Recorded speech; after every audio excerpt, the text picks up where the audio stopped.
শোনো না মা, এগুলো সব হয়ে গেছে, এগুলো স্পাইরাল করি আমি। আমি দোকানে কি বলবো, কখন লিখলাম, এত ঘুমাই ঘুমাই লিখে নিলাম এত, বাপ রে সত্যি কথা, এত লেখা কমপ্লিট। হ্যাঁ বাপ রে কখন লিখেছি এত। আমি যখন কলকাতা থেকে আসতাম না দুদিনের জন্য, শুধু ঘুমাতে আসতাম না, এইগুলো লিখতাম। এখন বুঝতে পারলে তো, আমার যারা ফ্রেন্ড সার্কেল আছে তারাও বলে যে কিভাবে লিখেছিস পয়লা। তো বিয়ের পরও অবশ্যই, বিয়ের পর আমাকে ওই বাড়ি থেকেও সাপোর্ট করে কিছুটা পড়ার জন্য, কিন্তু দেখো নিজের চেষ্টা না থাকলে কিছুটাই হয় না। এগুলো সব আমি বিয়ের পর লিখেছি, তারপর কলকাতাতে ক্লাস করার সময় এগুলো লিখেছি। সব জিনিসটা বসে বসে হয় না, মুখে মুখে বলা যায় না, কাজে দেখাতে হয় কাজটা। কি স্পাইরাল কি বললি? স্পাইরাল বাইন্ডিং করি, এগুলো আবার বাইন্ডিং করি আনতে হবে, ঘরে বসে বসে হয়ে যাবে না, একজনকে যেতে হবে। ওটাতে না আমার মা সবসময় রেডি, এখনো আমার পেছনে পড়ে আছে। এত দেখছো লেখা, এগুলো বসে বসে হয় না গাইস। এই যে বন্ধুরা একটু নিয়ামতপুর যাচ্ছি, ওই যে পাইলের কাছে শুনলেন স্পাইরাল কি। বাপরে কখন লিখলাম এত। হ্যাঁ ভাবছো কেমন আছে, মানে এক একটা পেজ, তারপর এমনি এমনি করে এতটা। ভাবতে পারছো তোমরা কি ভাবছো? সকাল থেকে সব কাজ করে ঘরে বসে থাকলে কাজ হয়ে যায় না? এগুলো করতে সময় লাগে না?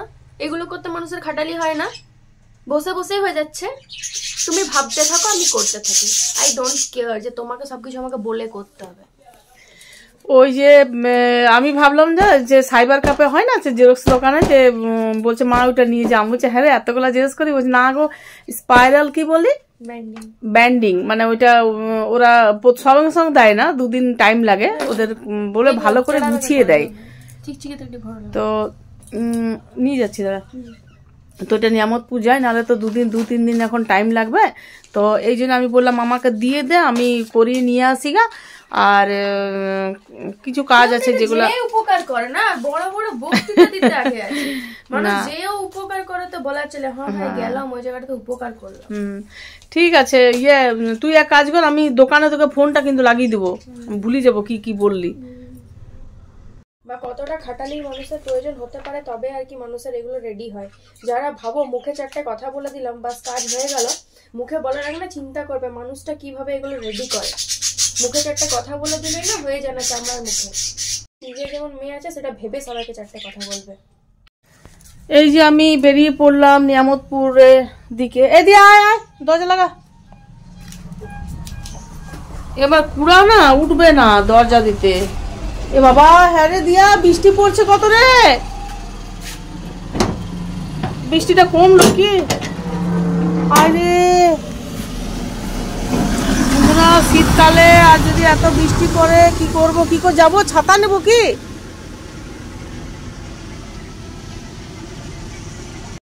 দেখুন বন্ধুরা বৃষ্টি পড়ছে বাবারে ঠান্ডাতে।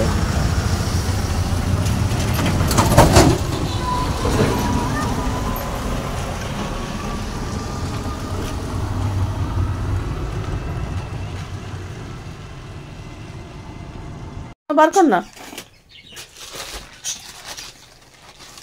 এই এক জায়গাতে রেখেছি, রেডটা দেখবি এক জায়গাতে রেখে দিই, পুরো ছাতাগুলো আছে।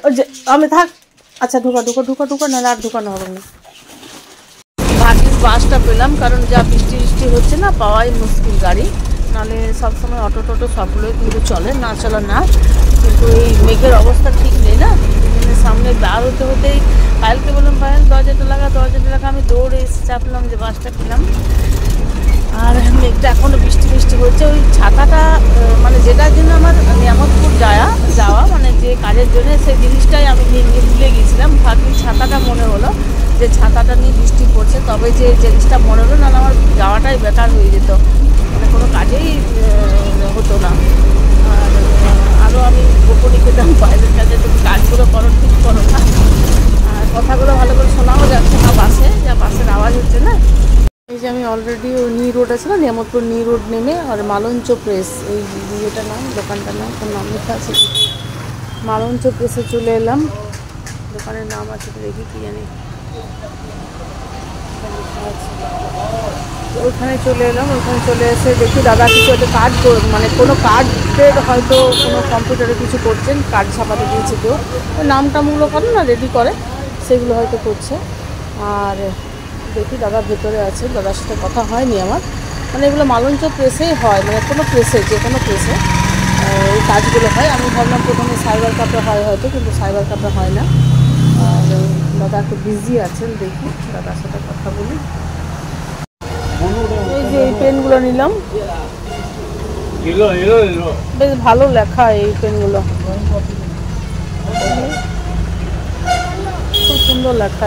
3টে নিলাম, আর এগুলো 3 টাকা করে, 5 টাকাগুলো দেখি, 5 টাকাগুলো 3টা নেবো, যাতে মোটা লেখা, এক্সাম আছে তো মোটা লেখাবার জন্যে। মানে এগুলো কিন্তু ভালো, খারাপ না।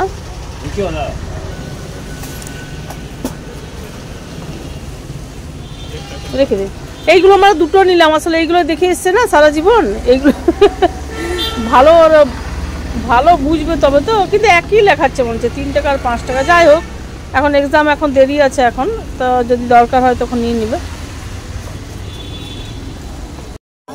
আমি এখন চলে এলাম এটিএমে, প্রচণ্ড ভিড় এটিএমে। আজকেও যে ভিড় হবে মানে জানা ছিল না, মানে এই কারণেই যে আজকে মেঘের অবস্থা ঠিক নেই। যদি আজকেও ভিড় থাকে তাহলে অন্য দিন কী হবে। এই যে লাইন আছে, ভেতরেও আছে 2-3 জন। এই যে একটা দুধের প্যাকেট নিয়ে এলাম, কারণ দুধ চা না হলে একদম ভালো লাগে না খেতে, আমি খাই না, র চা খেতে পারি না।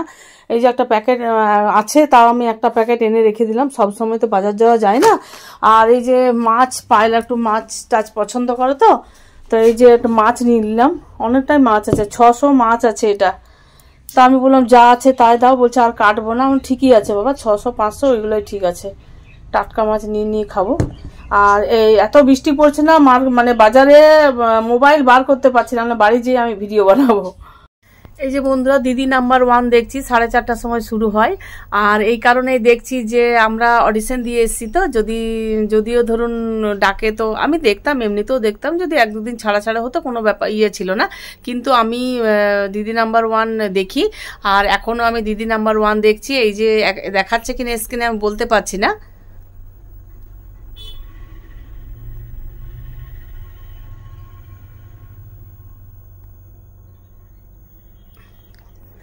এই যে দিদি নাম্বার 1 দেখছি, যদি কোন ডাকে তো আমি রিসেন্ট, মানে আমাকে দেখতে হবে তো, যে জিজ্ঞেস করে কাল কি হয়েছে বলো। যাই হোক, এখন ভালোও লাগে এটা জিজ্ঞেস করার জন্য না।